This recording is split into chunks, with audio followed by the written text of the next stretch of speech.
sunflower. Oh.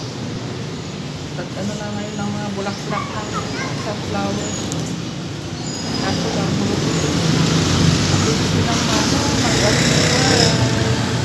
Bulaklak nila.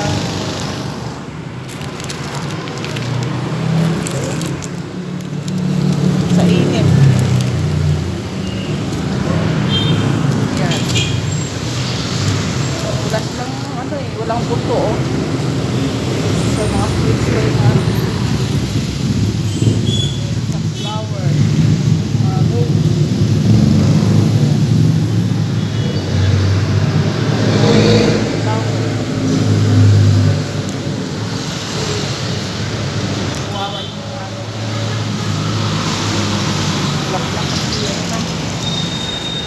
Mamatay na sila oh.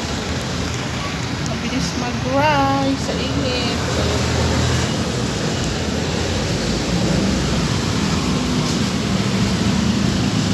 Alam mo parang damo lang siya oh.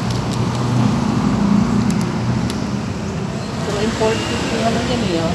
Ano oh. Rice oh. Ayan po.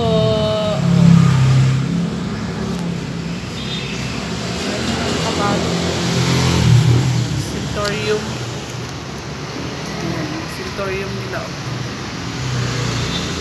Grabe ang bulaklak ngayon. Mabilis na ano. Mag-dry kasi sa init.